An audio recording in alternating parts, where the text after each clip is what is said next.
This is Where We Live from Connecticut Public Radio. I'm Catherine Shen. Connecticut has had its share of intense storms, but this year's hurricane season is expected to be even longer and more intense than ever before. Forecasters say that we could see an 85% chance of an above normal hurricane season, which means we could potentially experience 17 to 25 total named storms across the U.S. That's according to the National Oceanic and Atmospheric Administration, or NOAA. The last time we had a hurricane make landfall here in Connecticut was in 1985. Today, we hear what you can do to prepare for severe storms, and we'll break down why we expect to see such an active season. And later, we hear from the agriculture community on how extreme weather is affecting local crops. But joining us now to talk about hurricane season is Juliana Barrett. She's an extension educator emerita with the University of Connecticut and the Connecticut Sea Grant College program. Thank you so much, Juliana, for being with us today. Thank you. Happy to be here. And for our listeners, you can also join the conversation. Let us know if you have any questions. 888-720-9677. That's 888-720-9677. Or you can leave us a comment on Facebook and Twitter at Where We Live. So, Juliana, we're officially in hurricane season, which started on June 1st. Can you tell us what can we expect for this season, both nationally and here in Connecticut? So just as you mentioned, NOAA is forecasting an increase in an above normal number of named storms. And you had mentioned the 17 to 25 named storms that are forecasted. Right. Of that, 8 to 13 are forecast to become hurricanes, and 4 to 7 of those may be major storms. So that's category 3, 4, or 5. And can you talk about why is this hurricane season is being predicted to be more severe than before? Yes. So there's a couple of different reasons that are all coming together. So the Atlantic Ocean is experiencing near record warmth in terms of its ocean temperatures. And it looks like La Nina conditions are going to develop in the Pacific. And what that means is increased hurricane activity in the Atlantic when we have those conditions. And can you talk about water warming? I think that's something that we've been hearing about for a while. Can you explain just how much the ocean is warming, and is it directly tied to climate change? There's always a number of factors involved, right? Sure. Because we're talking about this huge body of water and the atmosphere both together. But the North Atlantic, the Caribbean, and the Gulf of Mexico have seen an increase in water temperature, right? About 4 degrees Fahrenheit. Here in Connecticut, Long Island Sound, since about 1900, has experienced almost a 2 degree Fahrenheit increase in temperature. So we have warmer air, right? And that warms the water. And with warmer water, there's more evaporation, which means more water in the atmosphere. And then a warmer atmosphere can hold more water. And that allows for more rain, which is what we're starting to see with these major storm systems, an increase in the amount of rain. And also, the storms seem to be moving more slowly. And I think climatologists are still trying to figure out exactly why, but there's a definite trend toward these storms slowing down. And when they slow down, they have more rain, more water in them. They can drop more rain, which is what we've seen in many parts of the country. And I think you mentioned, since 1900, the waters in the Long Island Sound have warmed over 2 degrees Fahrenheit. And so, we see 2 degrees. It doesn't sound like a lot, but it really is a lot, right? Can you explain why? It really is. So you have to remember the organisms that live, for example, in Long Island Sound. And what's been really interesting, Connecticut DEP has regular fish trawls that they do every season. And they have been able to do studies that actually show a correlation between the fish that are being caught and the warmer temperature. So they are seeing more tropical fish correlated with that increase in water temperature within Long Island Sound. And we're speaking to you now too pretty early on in the hurricane season. We don't usually see storms until August or early fall here in the state, but there's a term usually. So with what we're seeing with the water becoming warmer and everything is slow, with the storms are moving slower. What can you tell us about the length of the hurricane season? Is it longer, shorter, or is it starting to happen later than we expect? What does that look like for us? So for this year, it's going from June 1st to November 30th. There may be changes in that based on NOAA and all the climate modeling that goes on. We could have a longer season. The other thing that could be happening is with changes in the atmosphere, we could be seeing more intense storms moving further northward along the Atlantic coast. And prior to this conversation, we've also heard from the Connecticut Division of Emergency Management and Homeland Security. And here's what they said to expect for this year's hurricane season here in Connecticut. This is Deputy Commissioner Brenda Bergeron. Both the National Oceanic and Atmospheric Administration, what everybody thinks of as NOAA, and Colorado State University, which are the two of the major sources for forecasting, have indicated that they think that this could be one of the most dangerous hurricane seasons in memory, particularly for Connecticut and the eastern seaboard. It could bring as many as 25 named storms. And they decide, or they think about in forecasting how many storms will be forecast to become a hurricane, how many are likely to be major hurricanes. They have different categories. And this year they are thinking 8 to 13 are forecast to become hurricanes, which means a wind of 74 miles per hour or higher, and 17 to 25 altogether named storms, but 4 to 7 major hurricanes, which is categories 3, 4, or 5. To try to give us a sense in Connecticut, we haven't had a category 3 hurricane in a long, long time. Even the things that we think of as very large storms, Superstorm Sandy in October of 2012 was not a hurricane per se. Isaias, which hit us in August of 2020, by the time it got here, was a tropical storm. So we are talking about something that would be quite different from what we've seen over the last decade or so. I would say, though, and it's one thing that's really important for people to remember, that it only takes one hurricane. We're monitoring, we're ready to go, but it only takes one. So people just need to be conscious of the fact that don't worry about the number of storms or that kind of thing. Just be conscious that if you get information that there's a hurricane watch or a hurricane warning on its way, be prepared. Get some things that you need, your medicines and things like that, and be ready to hunker down for a couple of days. That was Deputy Commissioner Brenda Bergeron from the Connecticut Division of Emergency Management and Homeland Security. So, Juliana, can you explain or can you respond to what we've heard here? I think a lot of what Commissioner Bergeron said really reflects what you were saying earlier, too, as well. Yes, very much. And I'd like to pick up on her thoughts about preparedness. Yes. We kind of put it off and don't think about it until we have to, but it's such a good idea just to have a plan and a good sense of what you would do before, during, and after a storm.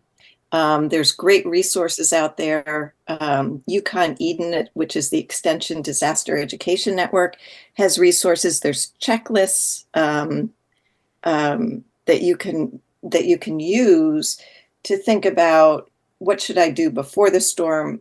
Simple things like securing lawn furniture and putting things away, because you never know what the winds are going to be, to actually having a go bag in the event that you might need to evacuate.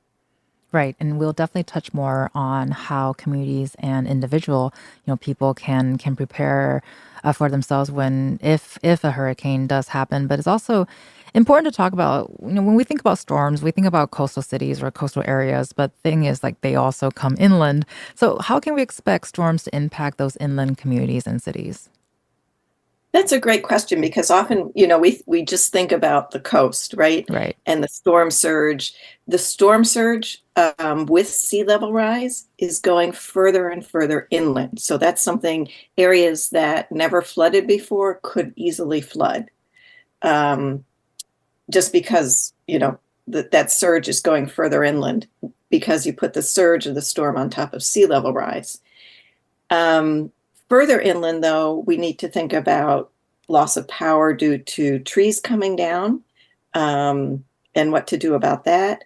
And there could still be flooding further inland. We've seen this with many of the storms. They're moving slower, they're dumping more rain, then they move up, through New England, right? And we've seen what some of these storms dump in terms of rainfall coming down the Connecticut River, smaller river systems, and the destruction that causes. Well, and you mentioned flooding, and I think that's something that we've seen in many of our cities over the last couple of seasons. So, water, we know it's a really big issue, and especially when we have cities with really dense populated areas. Can you talk about if there are any solutions to mitigate the stormwater runoff, or are there any communities in Connecticut top of mind that that are doing this successfully? Absolutely. And this is something that communities throughout Connecticut, New England are working on is stormwater management. So it's everything from reconfiguring culverts and culvert sizes to handle more water, essentially during these intense precipitation events, to putting in rain gardens to help filter the water that comes off our impervious surfaces. And we're talking about so many different kinds of environments, but of course, we can't talk about storms without talking about how it actually interrupts the coastal habitats. So, can you give us an idea of when a storm happens, what happens to the coastal habitats? Yes. So you're right, we just think about the infrastructure, but these storms can cause beach erosion, dune destruction. We see overwash of our beaches, marsh erosion. Places where there may be small coastal bluffs, erosion of those bluffs. But our tidal wetlands are like sponges, right? If you go look at a tidal wetland after a storm, it's holding the water and it allows that water from the storm surge to slowly percolate through, filtering it and then reabsorbing it. And when we're talking about storms, I mean, there are so many elements there, as you mentioned earlier. Can we expect in terms of other forms of severe weather events when we're talking about coming off of hurricanes or major storms? So like things like hail or high winds, or I mean, in this case, even potential hurricanes here in Connecticut. Yes. So we've been seeing more and more of these extreme weather events, everything from tornadoes in the state, which Right. were very infrequent, right? To these intense rain events. And again, there's more with warmer air temperatures that air can hold more moisture. Storms are tending to move more slowly and just dumping huge amounts of rainfall. So that interior rain, the rain from not just, the storm surge, but from just precipitation is really impacting communities. And earlier, we heard from Deputy Commissioner Brenda Bergeron of the Connecticut Division of Emergency Management and Homeland Security. She also talked about preparedness. We talked about preparedness earlier, and here's what she has to say. And so the governor just last week or the week before put out a press release that gave some information on personal preparedness and also on some of the activities that we've done within the state. So here at DEMIS, at Emergency Management and Homeland Security, we have a very robust relationship with our municipalities. So we have regional coordinators who are in each of the regions. They participate in exercises with the local officials who would be engaged in hurricane preparedness. We work with our other state agencies on that. Connecticut has something called an urban search and rescue team, which is a volunteer team of really well-trained individuals who can come and help. if there needs to be swift water rescue or evacuation assistance. We have evacuation task forces. We're organized by regions. Each region has teams called emergency support functions that can get together and work together. So we really getting to know each other, getting to know what the state response framework says and the local emergency operations plans, what they say, all of that constant working together, constant planning and preparedness is what helps to make us ready for hurricane season. There's ct.gov/DEMHS, DEMHS. We have the Hurricane Awareness Hub site that has some of the information on the different types of hurricanes and storms and know your zone and other information that people would need. Also, FEMA has something called ready.gov. And that's a great place to look to see the kind of things we were talking about, to be more specific about your personal preparedness, which the sort of mantra is have a kit, make a plan, and stay informed by listening to, either TV, radio, or a trusted social media source. That was Deputy Commissioner Brenda Bergeron of the Connecticut Division of Emergency Management and Homeland Security. So earlier we were talking a little bit about preparedness. Commissioner Bergeron talked about preparedness from sort of the municipality and government level. Can we talk about more specifically, how would you suggest communities and individuals prepare, without, starting to panic here? Right. And I think it's really important, again, to think about having a plan. And I would, like to recognize both the state and the municipal officials, emergency managers, have just done tremendous work. There are huge resources for people, both at the state level, the federal level, but at their local level too. So, before a storm hits, just take a look at your town's website for emergency management. Many of the coastal communities have information specific to what to do when a major storm is coming, like a hurricane. Think about, where you might go if you had to evacuate, all the things that you might need to take, particularly if you have pets. The local municipal websites have information about where the shelter is. Pets, are they allowed or not? Do they have to be in crates? Are crates available? All those little details. You don't want to be panicking at the last second, trying to think those things through. So just thinking about what you would do if you had to evacuate. And further inland, chances of evacuating are much less. But thinking about what to do if the power goes off, if you don't have a generator, or maybe it's a small generator just to keep your refrigerator going, you might fill buckets if you're on a septic system, for example, right. So that you can flush toilets or have water for other needs, and having bottled water for yourself, for your pets, family members. And the other thing is to stay in touch with your neighbors. I think it's a unfortunate opportunity when we do have some sort of major disaster event, to remember that really neighbors looking out for neighbors is really a critical part. And so we're here covering all the grounds, I think, and coming up in our next segment, we're going to be hearing from people that work in the agriculture community here in Connecticut. Juliana, can you describe how a severe storm or hurricane season might impact our local farms? Yes, so we really need to think about a couple of things. Those, intense rain events and what the rain and flooding might do to both structures on the farm and to the crops, and high winds. High winds can be really devastating to farms, both, again, in terms of structures and the crops. Intense heat events can also certainly impact them, drought, too much rain.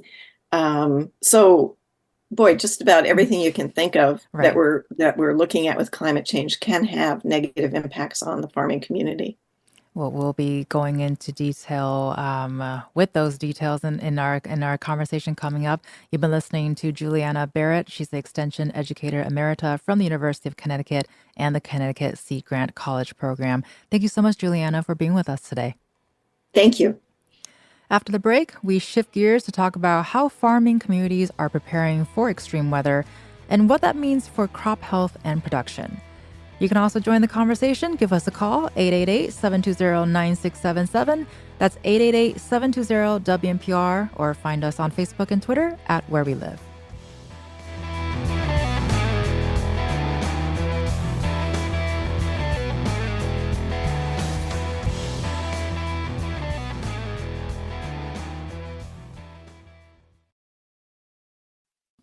This is Where We Live from Connecticut Public Radio. I'm Catherine Shen. Hurricane season is here, and as we've heard today, there's the potential for it to be more extreme than usual. In our small state, there's no area that's immune to the effects of these storms, from the coastal communities to inland cities and suburbs. Last year, flooding from the Connecticut River destroyed several farms just as the harvest season began. Joining us now to talk about how the agriculture community is getting ready for the season is Evan Lentz. He's an assistant extension educator at the Department of Plant Science and Landscape Architecture at UConn. Evan, thanks so much for joining us on Where We Live today. Yeah, happy to be here. And also with us is Rebecca Toms. She's the communications coordinator at the UConn Extension for Sustainable Food Systems. Thanks, Rebecca, for being with us today. Of course.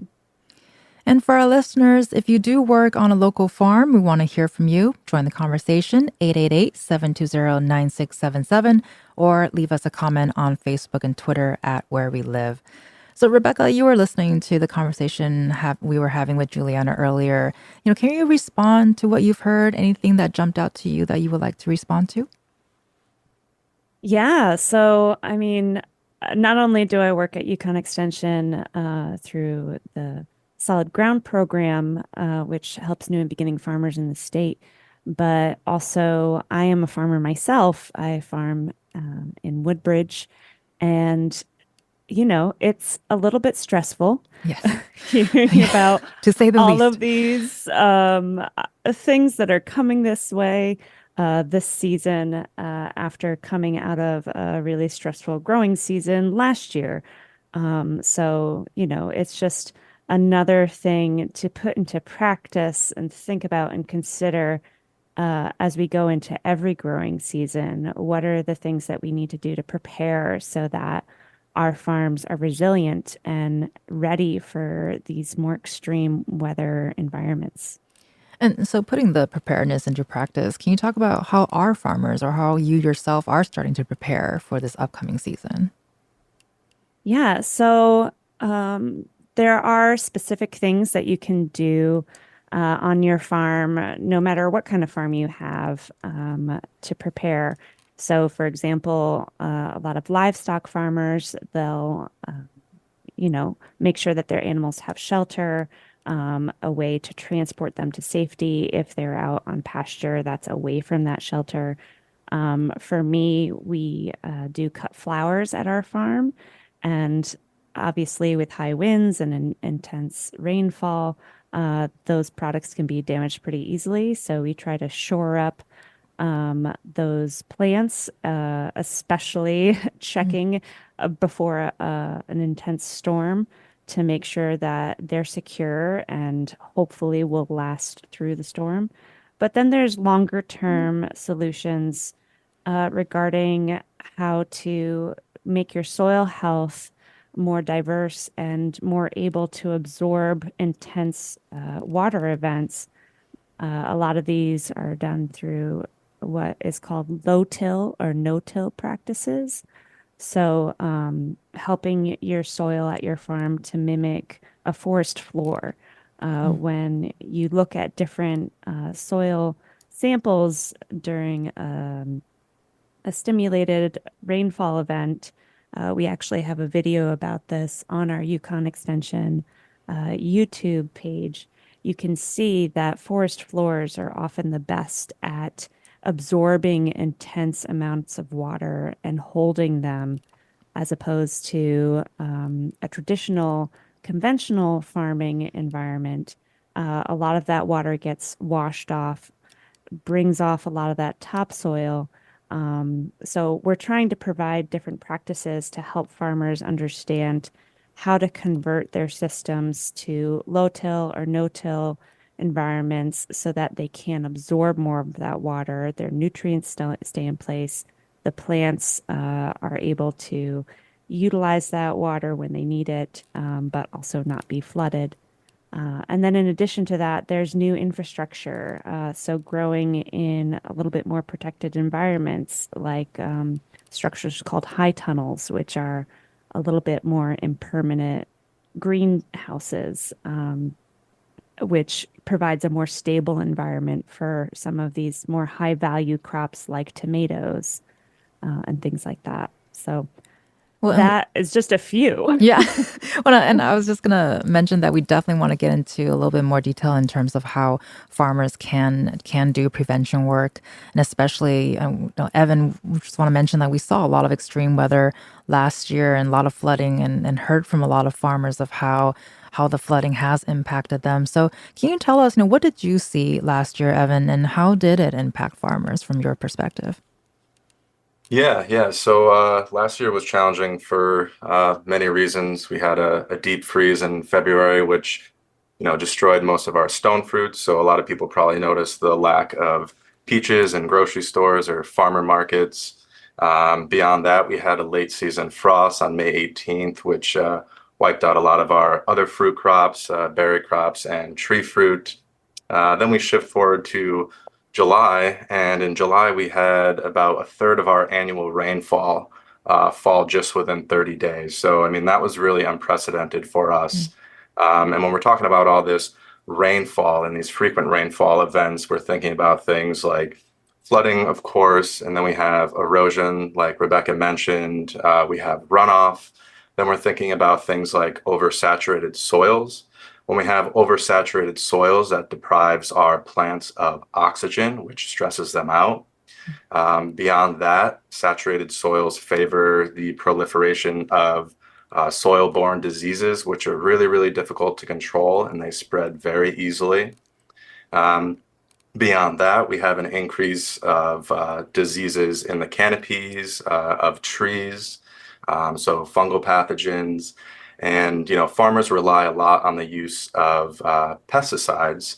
And when we go out and apply those, a lot of times a half an inch to an inch of rain is enough to render those completely ineffective. And then we have farmers that need to go out again and spray. And of course, that costs them time and money. And Rebecca, can you respond to what Evan described? And especially you yourself are, you're a farmer, you have these on the ground experiences as well. Can you talk about what was last season for you personally? Well, last season was super difficult for multiple reasons. Right. Including I was having some personal health problems, so I actually didn't get to go out in the fields as much. But the stress of not only seeing at my farm, but at farms across the state of rot happening with so many of our products. And as Evan mentioned, disease. So, you spend all this time and effort on these crops, and then they come to the time where they're supposed to be bearing fruit. And instead of fruit, you end up with this mushy mess, which is not appealing to anyone, Right. Because it just rots in the field. So, it's really hard to be able to spend all that time and effort and then go out ready to collect your product and bring it to market and see that you have less than you expected. So, there's the stress with that. And also there's just the stress of keeping up with all of the things that you need to amend, fix on the farm. So it's not just the fact of the daily weed management and the, picking the crops and watering them. Well, we didn't need to water last season, did we? Right. But also repairing any damage that has happened to your irrigation lines, to your low tunnels, different infrastructure that you've set up to help your plants try to weather all of these extremes that they're experiencing within one season, not just the heavy rain, but also intense wind, the intense heat. So yeah, it's hard. Right. And both you, Rebecca, and Evan, you've both mentioned, plant rot and disease. And these are all things that I think we are just scraping the surface, really, like soil erosion and contamination, and whatnots that happen when you have these severe weather events. Evan, is there any way we can put a price number on the amount of crops that was destroyed last year? And is there any way to save those crops, once they go through something like this? Yeah, so I was able to help out with the disaster declaration last year that the Connecticut Department of Ag implemented. And what we had to do was collect data from farmers about what their anticipated loss was. All told, I think the total was around $30 million in anticipated loss for farmers. And that included, of course, retail sale of fruit, but then you have to think about things like the wine industry. So what's the value of that grape once it's turned into wine? What's the value of that grape and that wine, when you're getting people to come out to your farm and spend time through, agritourism and things like that. It's definitely very difficult. The other thing to consider is that, these farmers, whether or not they have a crop to sell at the end of the season, they still have to maintain these plants throughout the whole season. They're still, spending all of this money and this labor. So whether or not they get a sale at the end, it doesn't really matter. It doesn't really account for their inputs. Right. And can I add on to that? Yeah, go for it. In regards to, I think there was about 8 weekends in a row last season that had pretty heavy rain. And a lot of farmers markets happen on the weekend. So farmers are bringing their products, and then it rains and people don't show up to the farmers market. So in addition, there's this loss of sales that's happening because people are often drawn to farms on sunnier days and nice weather. But when it's bad weather, they lose all of those sales that they would have had on a sunnier day. Okay, so basically the PSA here is rain or shine, go to your farmer's market to get your produce. Yes. Well, and actually, talking about farmer's market, and Evan, you mentioned, another part of agriculture is agritourism. So when we do see these extreme weathers, it sounds like it means less people are going out to visit the farm. So can you talk about the impacts in agritourism when we're seeing severe weather patterns? Yeah, absolutely. So, we do have some larger producers in the state who can go the wholesale route, but a lot of times we have these smaller, farms and operations.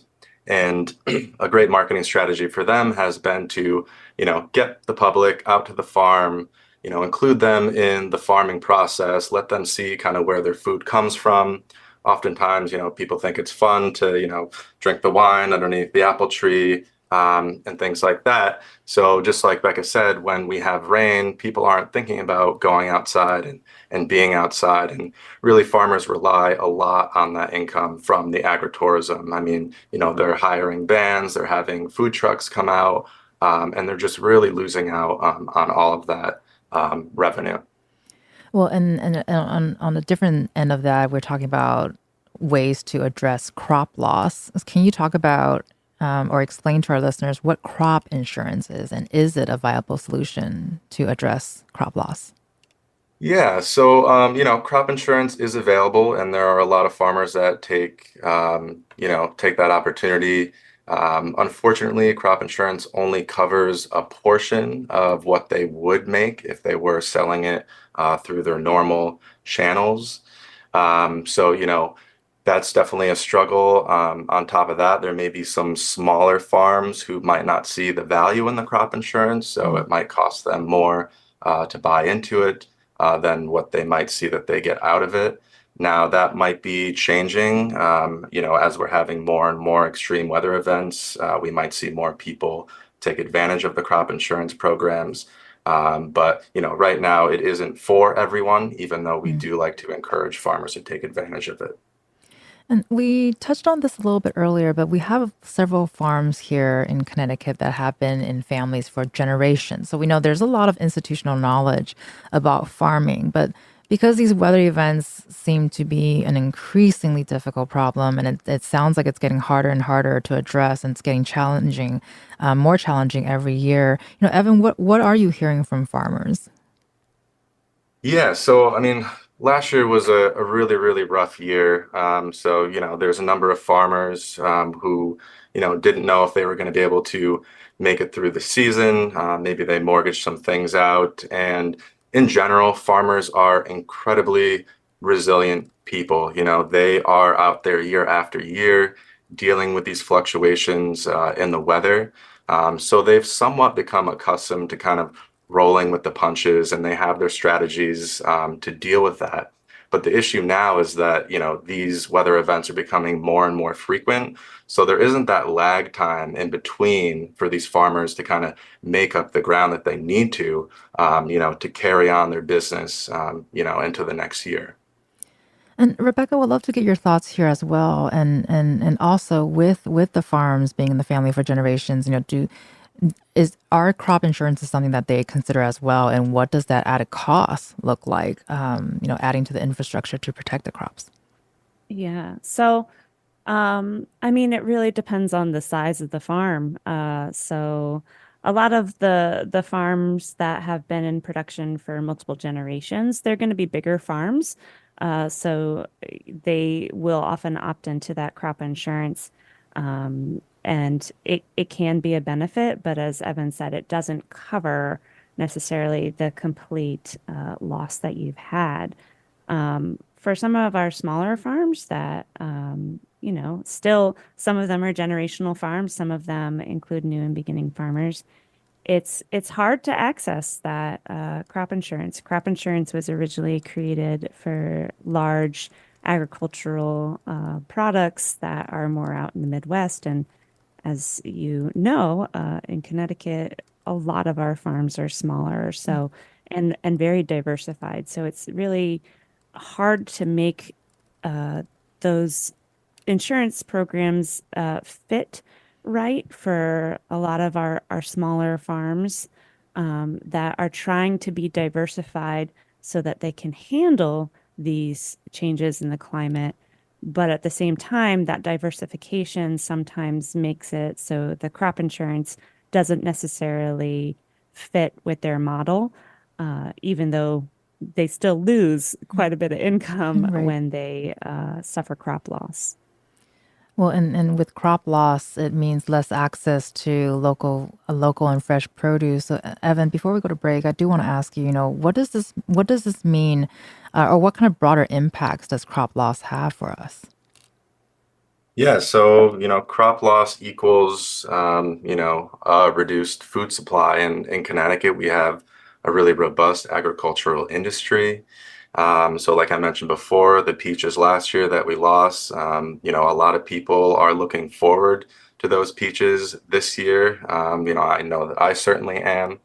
But generally, maybe the general public doesn't really see the impacts of these things until they see something not showing up, on the shelf in the grocery store. So, if these things do continue, then we could certainly expect to see our food supply become compromised. Well, we were all nodding our heads here in the studio when you mentioned peaches, Evan. So we're definitely looking forward to the return of the peaches this season. You've been listening to Evan Lentz. He's a assistant extension educator at UConn, and you've also been listening to Rebecca Toms. She's a communications coordinator at UConn Extension for Sustainable Food Systems. We've been talking about how local farms are preparing for severe weather. And for our listeners, if you work in the agricultural space, we would love to hear from you. Give us a call, 888-720-9677. That's 888-720-WNPR, or find us on Facebook and Twitter at Where We Live.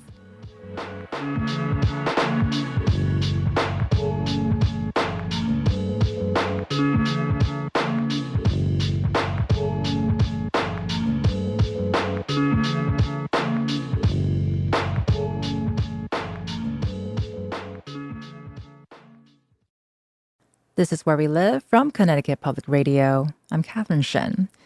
As we've heard throughout this hour, when it comes to hurricane season, there is no such thing as being too prepared. But for local farmers, preparedness comes at a high cost. managing extreme storms can also be extremely stressful. And with us still to talk about it is Evan Lentz. He's an assistant extension educator at the Department of Plant Science and Landscape Architecture at UConn, and also Rebecca Toms, who's the communication coordinator at the UConn Extension for Sustainable Food Systems. So, Rebecca, I want to ask you about mental health and mental health support and the toll on farmers, which can be pretty severe during these very stressful times. So, can you talk about what support systems are in place that farmers have access to? Yeah, so in Connecticut, we're very lucky that the Connecticut Department of Agriculture has put together this website called Ag Stress Relief, and it's specifically resources for Connecticut farmers and their families. So this includes a crisis helpline called Agri Stress Helpline. The number for that is 833-897-2474. And you can call or text them for immediate help if you are in need of support in a time of crisis. But as we know, what gets us to that point is a lot of stressors that culminate. So it's not just about dealing with the stress at that moment when you are feeling it in its most acute form, but it's also about, what are the daily practices that you're dealing with or are using to help with the stress that we're facing every day. So that includes, taking a moment and recognizing some grief that you may be feeling over the fact that, for instance, a lot of farmers lost a lot of crops last year. So that is a moment of grief, not just in the fact that you are losing a lot of income, but you're also losing these plants that you've cared for and, the impact of that and the impact on the fact that you may not be able to bring on a farm crew that you have worked with multiple seasons because there's no crop to harvest. So there's a lot of great tools on ctfarmstressrelief.com. I really encourage folks to go on that website and check it out if they're feeling any level of stress throughout their farming experience. Right. And I just want to reiterate that the number you can call or text, and it's maintained by the state's Farmer Stress Relief Program. It is 833-897-2474. And like Rebecca said, you can also visit ctfarmstressrelief.com for mental health and stress resources. And so we've also heard from the Connecticut Department of Agriculture earlier. They have dedicated a webpage for disaster relief resources following last year's frost and freeze and flooding events. So you can go on their website for, it's a simple online crop loss reporting tool. And they also provide one-on-one business support to impacted farmers. So that's with the Connecticut Department of Agriculture. And so, Evan, can you also tell us what are other resources and support local farmers can access through our State Department of Agriculture? Yeah, absolutely. So first, I would just say that, farming tends to be a pretty isolating job in and of itself. A lot of these farmers are, alone working or just, with their crew working. So we have various extension events. We have one later today, Farmer Field Day, where, all of our farmers can get together and have dinner. We have a little education meeting. So it's really nice to just get these people together. If nothing else, they could commiserate together, but also, to share their successes. Beyond that, this past year, we've received a lot of support from the Connecticut Department of Ag and the commissioner. One of the things that they rolled out this year is a new farmland restoration, climate resiliency, and preparedness grant program. So this grant program, is for farmers who wish to, improve their farm in some way to either restore land or help with preparedness for extreme weather events. So we're looking to fund things like drainage, irrigation systems, maybe some fencing. And we did see a lot of farmers that took advantage of that this year. My hope is that this program will continue. And from what I hear, the department does plan to continue that. And both Rebecca and Evan, you work at UConn in farming-related, agriculture-related programs. So if there's a listener out there several listeners out there who are interested in getting involved in farming themselves, do you have any advice or recommendations for them? I mean, check out Solid Ground, the program that UConn Extension has for new and beginning farmers. It's pretty easy to find. You can just Google Solid Ground, or you can go to solidground.uconn.extension.edu. A little long, but it's there. And we have a variety of tools and videos as well with new and beginning farmers looking at different ways that they implement their farm. But in addition, I also encourage folks to talk to their local farmers. If you're interested in agriculture, the people that know best are the people that are already doing it. So maybe you go and volunteer at some of your farms to have an understanding of what it's like to be out in the heat and in the elements every day, because it is not an easy occupation to get started in, but at the same time, it's really rewarding work to do. And Evan, do you have any advice for listeners who would like to get involved in farming, or maybe just ways to help support their local farms? Yeah, definitely. Farming is a labor of love. Definitely, I think, connect with your farming community, take advantage of the extension programming that we offer. Solid Ground, of course, is a great program to take advantage of as well. And just a quick final thoughts from both of you. Let's go with Evan first. Any final thoughts you would like to share with our listeners? What do you hope they come out from this or get out from this conversation today? Yeah, I think the biggest thing is awareness. So, we appreciate, the topic of this show, but get out there and support your local farms. Again, the food doesn't come from the grocery store. It definitely comes from farms. You might not know that you have a couple of farms in your own town. If you plan on getting some, produce from the grocery store, maybe you could just take a second, think twice and maybe consider supporting your local farmer. It's really, really going to go a long way. And Rebecca, about 30 seconds here. Any final thoughts that you would like to share with our listeners?